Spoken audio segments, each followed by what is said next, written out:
And thank you all for joining us. I'm pleased to join you today to provide an important update regarding our ongoing efforts to reform policing in the city of Columbus and to promote greater trust, transparency, and accountability between our officers and our residents.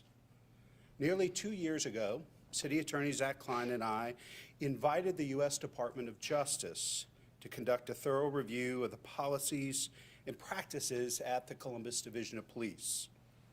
We knew then, as we do now, that the only way to successfully deploy an effective 21st century community policing model is to enlist the specialized expertise, fresh perspectives, and extensive collaboration with our partners throughout our neighborhoods and in law enforcement, including at the federal level.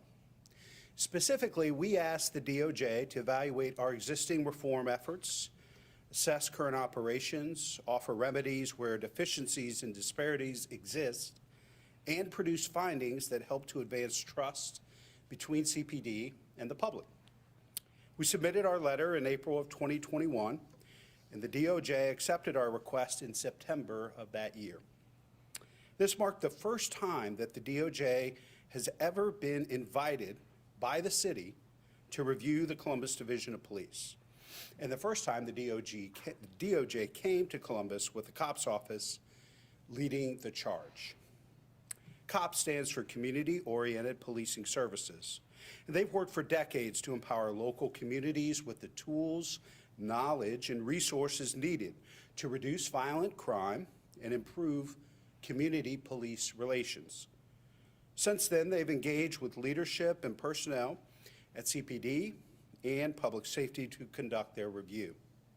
Both the scope and substance of that review, including what would be examined, the time frame for completion, and what would be recommended, fell exclusively within the purview, discretion, and control of the DOJ.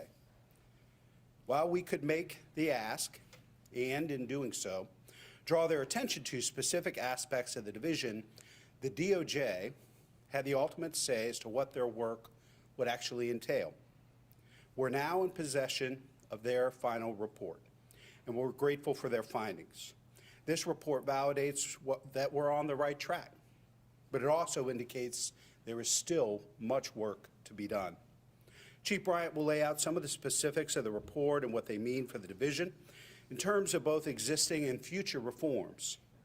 We've also followed up with the DOJ with a new letter requesting further independent examination of 3 key areas: evaluating our use of force policies, auditing our technology infrastructure, fortifying our community policing training practices to make sure our efforts are as effective and comprehensive as possible. They've already indicated that they'll hit the ground running with a more detailed analysis of these items, and we look forward to continued collaboration with the DOJ. To talk more about the report and the city's partnership with the DOJ and the COPS office, it's my pleasure to introduce City Attorney Zach Klein. Thank you, Mayor. Well, it's good to see everyone again. As the Mayor indicated in April of 2021, the Mayor and I sent a letter to the Department of Justice, no strings attached, asking the department to come to Columbus and do an evaluation of the Division of Police. It was important for us to phrase the letter in a way where the Justice Department was in control. The City of Columbus had no authority and control over how the Justice Department would engage the city, whether that's through the COPS office or a patterns of practice investigation. What we were really getting at is asking the Justice Department to be an independent review of how the City of Columbus can continue to improve its policing practices to better serve the community. The COPS office was ultimately chosen by the Justice Department to engage with the city. And over the past 2 years or so, they have been on site. They have worked with my team in the City Attorney's office. They've worked with the Division of Police leadership, Department of Public Safety leadership, the Mayor's office, other city department and personnel, as well as community groups, and going into an in-depth dive of how we can build upon the progress that we've already made in the City of Columbus to improve policing, which is significant with the help of the community, but not resting on our laurels and identifying where our weaknesses are and how we can continue to improve. One thing that struck me in the conversations that I had with the Justice Department and the cops office was the appropriate focus that they had on community policing. This was a priority coming out of the protests in the summer of 2020, and why, working with Chief Bryant and First Assistant Chief Potts, that we created the Community Immersion Program. So for the folks that don't know, this is a centerpiece, I think, of the building block of what it takes to do appropriate community policing in Columbus, and it starts with recruits. It starts with the recruit class at the Division of Police. So we're now within our 6th recruit class, where officers spend nearly 60 to 65 hours of their training immersed in the community, in plainclothes uniforms, in a non-threatening manner, engaging with not-for-profits with roundtable discussions of how it's like to live in the neighborhoods that are unique to the city of Columbus. That is the centerpiece and bedrock of the foundation for officers that come from all across the United States, specifically all across Ohio, and places like where I grew up in Belpre, Ohio, where you're not used to being in the big city with its diversity and the special neighborhoods that make Columbus so great. But to get your hands dirty and work with not-for-profits and work with people in the community, the citizens that you ultimately serve as the Division of Police, and understand where they're coming from, what it's like to live in their shoes. And I think that is a centerpiece with the cops office report of how we can build upon that to make our Division of Police the best police department in the United States. So, Chief Bryant, thank you for being a partner in getting that off the ground. And I look forward to working with the Division of Police, with you, Mayor, the Department of Public Safety, to implement what the cops office is recommending, but also to look at the next phase as it relates to use of force, among other things. One of the most important things that I think every police department in the United States needs to do as they continually improve how they deliver good, quality, effective policing right here in the city of Columbus. I'm going to turn it over to you, Chief. Thank you. Good morning. I want to thank the U.S. Department of Justice for their time in evaluating the division. I'm glad to see some of the changes we've already made are the ones they found to be leading us in the right direction.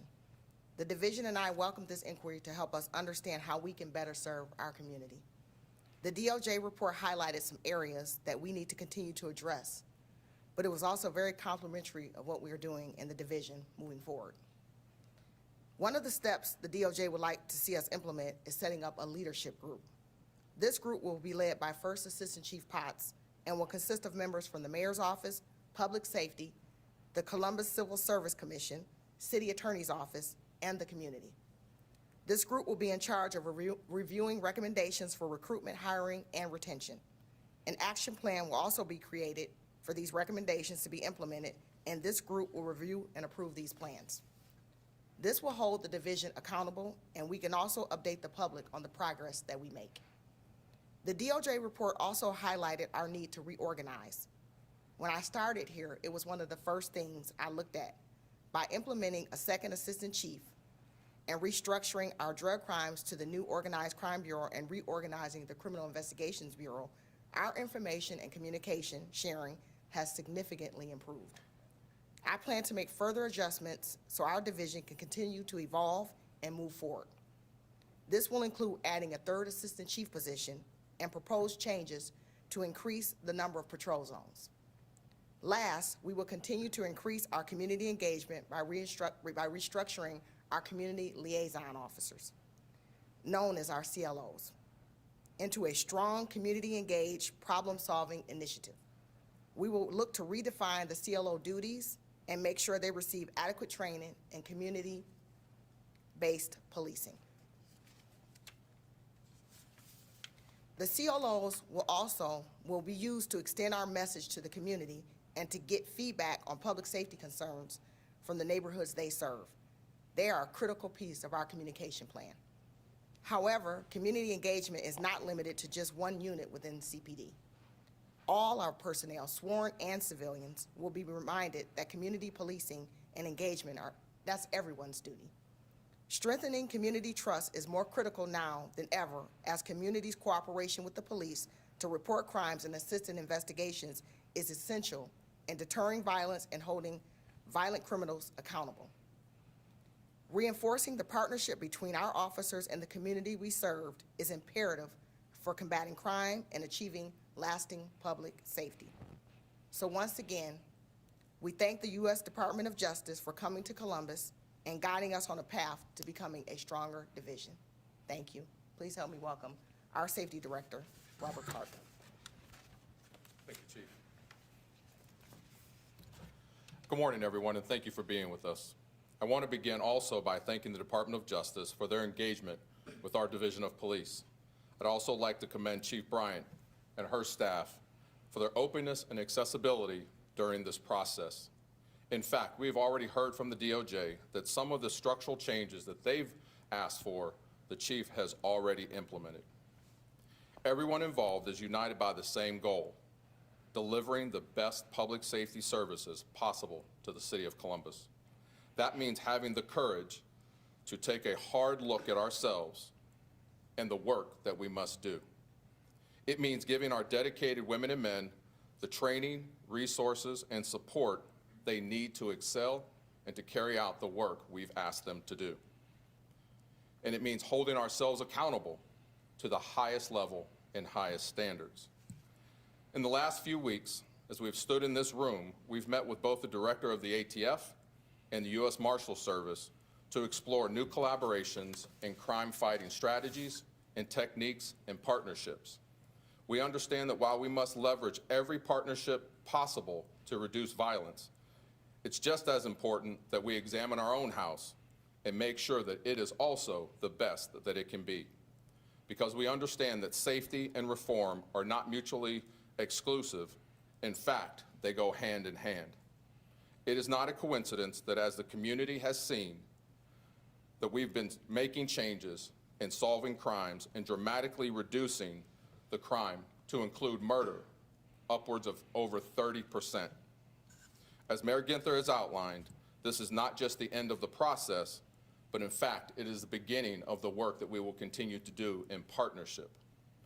We are truly committed to continuous improvement, and there is always more work to do. We look forward to that work, and we welcome the continued partnership with the Department of Justice and all of our partners collectively. And with that, my friends, I'd like to invite Mayor Ginther back to the podium. Mayor.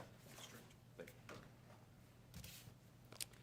Thank you, Director Clark and Chief Bryant, Assistant Chief Botker, City Attorney Klein, for all of your work and engagement. Neighbors, it's worth noting that this review by the DOJ didn't occur within a silo or in a vacuum. It didn't occur in lieu of or at the expense of our other efforts on other fronts. Instead, it represents one of several meaningful reforms, quite honestly, historic reforms. We have made more changes within the last few years than ever in the city's history, and we're proud of that work, but we know we have much more to do together. We heard loud and clear the demands for change and reform, but we also believe that a safe community is one that lifts up and supports our officers as well. We can change and reform and support law enforcement at the same time. I'm proud of the reforms we've implemented in Columbus, many of them historic firsts for our city. To recap briefly, we've enacted Andre's Law, which makes it a criminal act to fail to provide aid to an injured person in police custody. Seated the first ever Civilian Police Review Board. Established the Office of the Inspector General. Deployed second-generation body-worn cameras and the latest in-car camera technology. Overhauled our responses to peaceful protests, eliminating the use of chemical agents to disperse crowds.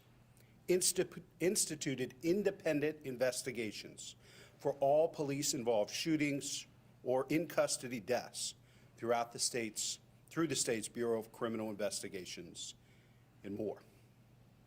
There'll be additional reforms too, as we learn new lessons, gain access to new information and new methods, and continue to engage in a candid and constructive dialogue with the community. That's because we believe in the power of continuous improvement to propel all of us forward.